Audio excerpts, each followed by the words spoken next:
I was savoring my morning coffee, letting the quiet calm of my land wash over me, when something unexpected nearly made me choke on my drink. A long convoy of SUVs, Pampers, and sedans was crawling down my private dirt road, kicking up clouds of dust as they approached like an invading force. For a second, I thought I might still be dreaming. Maybe I'd nodded off on the porch, but no, the commotion was very real. People were climbing out of their vehicles, stretching, yawning like they'd just pulled up to a luxury resort. Some were unloading tents and coolers. Others were already picking out spots to pitch camp. I stood there, coffee mug frozen in my hand, completely stunned. What in the world was going on? And then I saw her, Karen, clipboard in hand, her perfectly cut blonde bob bouncing with each determined step.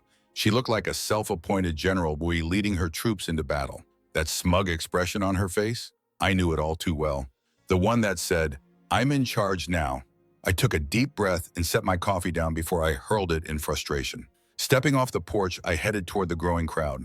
People were hammering stakes into the ground, unfolding lawn chairs, and even rolling out sleeping bags like this was some kind of national park. "Morning, neighbor," Karen chirped, beaming like we were old friends. "We really appreciate your generous donation to the HOA's annual camping retreat." I blinked. "My what?" She waved her hand like I was being silly. "Oh, come on. I told the HOA we needed a community getaway, and your property is just perfect. So much space away from the city. And let's be honest, it's not like you're doing anything important with it."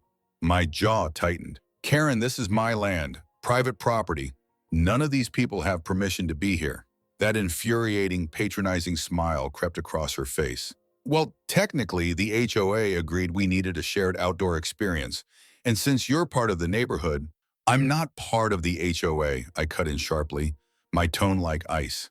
Her smile flickered, just for a second, before she forced it back. "Well, you should be. And everything's already been arranged. It's just one weekend. Honestly, you should feel lucky to be included." Grateful? Was she being serious? I glanced around in disbelief. Someone had started building a fire pit. Kids were darting across the grass. A guy in cargo shorts was trying to hang a hammock between two of my trees. "This is trespassing," I said, struggling to keep my voice steady. "You need to tell everyone to pack up and leave, now." Karen rolled her eyes. "Oh, don't be so dramatic. We're neighbors. It's just camping." Just camping, on my land, with over 100 strangers I didn't invite. Before I could say anything else, there was a loud splat and then a scream. A teenage girl had stepped right into a pile of cow manure. "Ooh, gross, there's poop everywhere," she shrieked, hopping on one foot. Her mom gasped. "Wait, this isn't a cleaned-up campsite?" Karen hesitated. "Well, technically, no." "You mean there are no bathrooms?" someone else called out, sounding horrified. A man in a Hawaiian shirt sniffed the air and grimaced. "What is that smell?" I bit the inside of my cheek to keep from laughing. This wasn't some polished, family-friendly campground. It was raw, unfiltered nature, complete with all the delightful hazards that came with it. But Karen, she wasn't backing down. Oh no, she was just getting started. Karen spun around to face me, hands planted firmly on her hips, that indignant look growing sharper by the second. "Look, we've already planned everything," she barked. "People took time off work. Some even brought RVs. It's way too late to cancel now."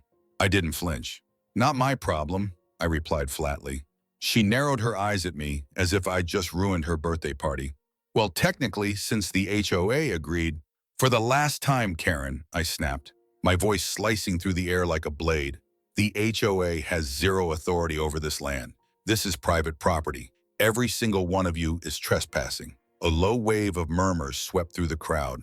Some of the so-called campers were shifting uneasily, suddenly realizing they might not have the legal leg to stand on after all. Karen, though, stood firm, lips pressed into a hard line. She refused to back down. "Well," she huffed, "if you're going to be so selfish about it, maybe we should put it to a vote." I stared at her, stunned. "A vote? You think you can vote your way onto my land?" She raised her chin, defiant. "We live in a democracy, don't we?" I rubbed my face in disbelief and sighed. "All right, Karen," I said slowly. "If we're playing by those rules, let me show you my version of democracy." I pulled out my phone and dialed a number I had memorized for moments just like this. "It's time," I said simply, then ended the call. Karen's brow furrowed. "Time for what?" Her question was cut short by a low, thunderous growl coming from behind the barn. They appeared, my real security team. 6 massive dogs, each one disciplined and powerful, emerged from the shadows. Their black coats shimmered in the sunlight, and their eyes scanned the crowd with laser focus. They moved like a well-trained unit, each step deliberate.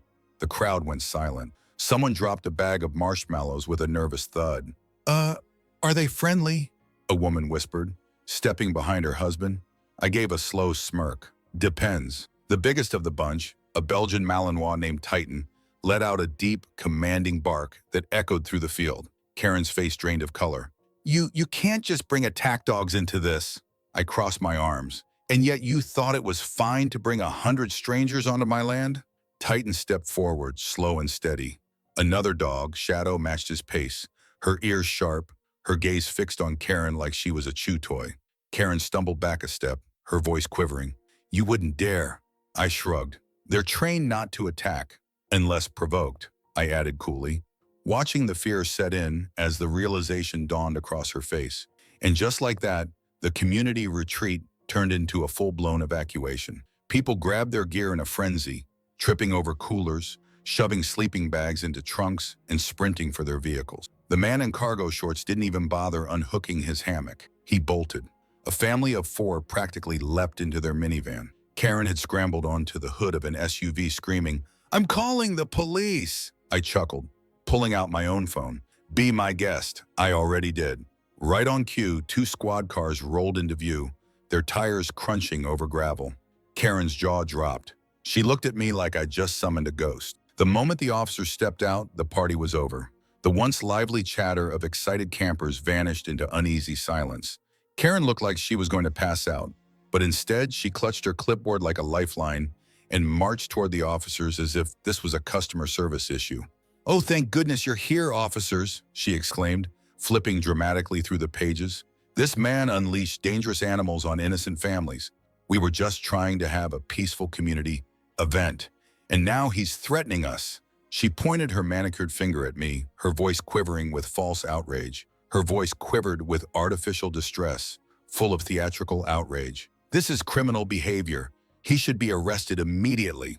One of the officers, a tall man with a battle-hardened mustache that looked like it had survived 3 tours and a bar fight, gave her a long, unimpressed stare. He turned to me instead. "Sir, you're the one who called about trespassers?" I nodded. "That's right. This is my property. No one had permission to be here, and now I've got 100 strangers treating my land like a public park." I paused and nodded toward Karen. "And the folks? They're here to make sure no one does anything foolish." The second officer, a woman with sharp eyes and a clipboard that she wielded like a judge's gavel, turned her attention to Karen. "Ma'am, do you have written permission to be here?" Karen blinked, caught off guard. "Well, I mean, the HOA agreed this would be a great place for our retreat. It's just for the weekend." The officer didn't even flinch. "That's not what I asked. Do you have written permission from the owner of the land?" Karen's mouth flapped like a fish out of water. She looked around, clearly hoping someone, anyone, would back her up. But most of the campers were too busy quietly packing up their gear, trying to avoid drawing attention to themselves. The officer sighed and turned back to me. "Do you have documentation proving this land belongs to you?" I didn't say a word. Instead, I calmly walked over to my truck, popped open the glove box, and pulled out a folder I'd prepared for moments just like this. I handed it to her, and she began flipping through it with crisp efficiency. "Land registered in your name," she muttered. "No HOA ties, no shared use agreements." She snapped the folder shut and looked directly at Karen. "Ma'am, you and everyone else here are trespassing." Karen stumbled over her own words. "That can't be right. He lives in the neighborhood. That means the HOA does have jurisdiction." The officer raised an eyebrow. "That's not how property law works. The HOA only applies to members who have voluntarily agreed to its rules. This man isn't one of them. This land isn't governed by your HOA. You have no authority here." Karen's face contorted like a cartoon villain's, somewhere between rage and disbelief. "But we've been planning this for months," she cried, stomping her foot like a kid denied dessert. "People took time off work. We printed out schedules." The officer's patience was wearing thin. "That's not his responsibility. You can't just seize someone's land because it's more convenient than booking a campsite." Before Karen could fire back, A low, rumbling growl rolled across the field. Titan had stepped forward, his massive body casting a long, imposing shadow. His ears were perked, and his intense gaze locked on Karen, as if bearing her to say one more word. Karen let out a strangled gasp and stumbled backward, nearly tripping over her own heels. You need to get rid of those beasts, she screeched. I gave a calm, satisfied smile. They're on my land. Unlike you, they have permission to be here. The mustached officer looked like he was fighting the urge to chuckle, but quickly returned to his official tone. All right, folks, he called out, addressing the crowd. You've got 10 minutes to pack up and leave. Anyone still here if after that will be cited for trespassing. A ripple of alarm swept through the group. People started moving like a switch had been flipped, shoving tents into duffel bags, dragging coolers, and loading up their vehicles. A few mumbled about not getting the chance to roast marshmallows, but no one had the guts to argue with law enforcement. Karen, however, still wasn't finished. She rounded on me, face red and fists clenched. This isn't over, she growled. You're destroying a community event. You're making enemies out of your own neighbors. I shrugged. I don't care about the neighbors, Karen. I care about my land. And next time you or anyone else tries something like this, I glanced toward my dog, still standing sentinel. They won't just be standing there. Karen's face went pale. You wouldn't dare. I stepped in closer, lowering my voice just enough that only she could hear. Try me. Her mouth opened like she wanted to fire back, but then she shut it again. Her jaw clenched tight as the realization sank in. She'd lost, for now. With one last venomous glare, she turned on her heel and stomped toward her car, slamming the door so hard the entire SUV trembled. I stood there and watched as the last few stragglers packed up, tossing wary glances at the Biden still standing like statues, eyes locked and alert. Titan let out one final thunderous bark, like a countdown clock hitting 0. That was enough. The rest of the campers scattered like a kicked anthill. The officers waited until the final car had rumbled down the road before turning back to me. The one with the mustache tipped his hat. Looks like you handled that just fine. I gave him a half smile. Thanks for backing me up. The female officer glanced at the sounds, then back at me. Gotta admit, that's one hell of a security system. I chuckled. They're better than any alarm I've ever had. She nodded. Well, if there's a next time and something tells me there might be, just give us a call. That woman doesn't seem like she gives up easy. I sighed. Yeah. I've got a feeling this isn't the last I'll see of her, but I'll be ready. The officers returned to their vehicles and drove off, leaving me alone once again with the only company I trusted, my land and my dogs. I inhaled deeply, finally letting my shoulders drop as peace settled back in. The quiet returned like a familiar friend, and with it came that deep, satisfying sense of ownership. This was my sanctuary. I turned to the rogues. They were still sitting in perfect formation, eyes scanning the surroundings like loyal sentries. Good job, guys, I said. Titan wagged his tail, and Shadow gave me a soft nuzzle before trotting off to patrol the perimeter once more. I picked up my coffee, cold now, but I didn't care. I'd won. My land was mine again. And Karen?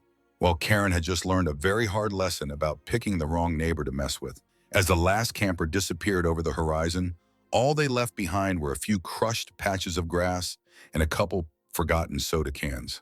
I breathed in the stillness. Silence. Finally, my land, my peace. The dogs slowly relaxed, their ears softening, their stances no longer alert. Shadow gave a low, content huff and flopped down on the porch beside me, legs stretched out lazily. It was over. Or at least, that's what I thought. Just as I turned to head inside, I heard it, the screech of tires on gravel. My jaw clenched. I didn't even need to look. It was her. Karen's SUV skidded to a stop at the edge of my driveway. She flung the door open and stormed out, fury radiating off her like heat from asphalt. Her hands were trembling, but not with fear, with rage. The moment her eyes met mine, she jabbed a finger at me like she was casting a curse. This isn't over, she snapped, stomping toward me as though she could scare me into submission. You think you can just humiliate me like that? Just kick me off my own community's land? I didn't budge. My expression stayed flat, unreadable. She wanted a reaction. I wasn't giving her one. This isn't your community's land, Karen, I said, voice calm but firm. It's mine, and your little HOA fantasy has no power here. Her lip curled into a sneer. You don't belong here. You live among us, but you refuse to contribute. You ignore the rules that hold this neighborhood together. I let out a dry laugh. Your rules? The ones I never signed up for? You don't get to dictate what I do with my property, Karen. She stomped her foot like a frustrated toddler. You humiliated me in front of everyone. Now they think I have no power. Do you even realize what you've done? I tilted my head and smirked. Yeah, I reminded them you're not nearly as important as you think you are. Her face flushed an angry crimson. For a second, I thought she might erupt again, but instead she inhaled deeply, forced her shoulders back, and composed herself. That was never a good sign. It meant she was scheming. I hope you're ready for the consequences, she said in a syrupy tone, her eyes glinting with twisted satisfaction. Because I have friends in very high places. Sure, you got the police on your side this time, but let's see what happens when the county gets involved. You'll regret this. I crossed my arms. I seriously doubt it. With one final glare, she spun around and stormed back to her SUV, slamming the door with enough force to shake the frame. She reversed so fast her tires sprayed gravel, then peeled off down the road in a cloud of dust. I watched her go, shaking my head. If she wanted to play dirty, I was more than ready. Over the next few days, I stayed vigilant. I installed new security cameras around the property, placed motion sensors near the fence line, and kept my dogs close. I wasn't about to give Karen the element of surprise. Sure enough, she made her move. One morning, a letter arrived, official looking, stamped with the county seal. I opened it slowly, reading the words carefully. A formal complaint had been filed against me.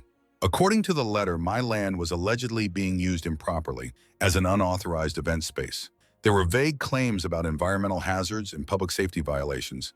In short, Karen had followed through on her ridiculous threat. I laughed out loud. Did she really think this would scare me? I made a few phone calls, gathered my documentation, and set up a meeting at the county office. When I arrived, wearing jeans and my usual worn-out flannel, I spotted Karen already seated in the waiting area. She was dressed like she had a brunch with a senator, grinning like the battle was already won. I sat down across from her, legs stretched out, completely relaxed. If she thought I was cornered, she was in for another rude awakening. A clerk called us in and we were led into a modest office where a middle-aged county official sat behind a cluttered desk. He adjusted his glasses and looked over the complaint. All right, he began, glancing at both of us. We received a report stating that your land was being used as an unapproved event venue, that hazardous materials are present, and that your animals pose a risk to public safety. Is that accurate? Karen sat up straighter, her voice rising with fake concern. Yes, absolutely. His attack dogs nearly mauled innocent families, and his property is a danger to the community. The official turned to me. Sir, do you have anything to say in response? Without a word, I placed my own folder on the desk. Inside is footage of the trespassers entering my land without consent, I said calmly. There's also video evidence that my dogs never harmed anyone. They were under control the entire time, well-trained, and simply doing their job. He flipped through the documents, his expression growing more serious as he read. Karen's smirk began to fade. I also included a copy of the police report from that day, I added. It confirms she organized an illegal gathering on land that doesn't belong to her. Karen opened her mouth, but nothing came out. The official sighed, rubbing his temples. Ma'am, he said, turning to her, you do realize this complaint carries no legal weight, correct? This is private property. The HOA has no authority over it. There's no violation here. Karen's face twisted into something cartoonishly furious. But she turned to me, her voice seething with hatred. You can't just get away with this. I leaned back in my chair and smiled. Looks like I just did. The official gave her a stern look. Ma'am, I advise you to avoid filing any more baseless complaints. If you continue, you may end up facing legal consequences. Karen froze, her whole body going stiff. Her lips pressed into a paper-thin line, and her knuckles went white on the arms of the chair. She glared at me, pure fire in her eyes. But she knew she'd lost again. Without another word, she stood up and stormed out of the office. I watched her go, shaking my head. Some people just don't know when to quit. Later that evening, I sat on my porch as the sun dipped behind the trees. Titan rested his heavy head on my lap, his tail thumping lazily on the floorboards. Shadow and the rest of the pack were sprawled out nearby, totally at ease. I sipped my drink, letting the quiet settle in.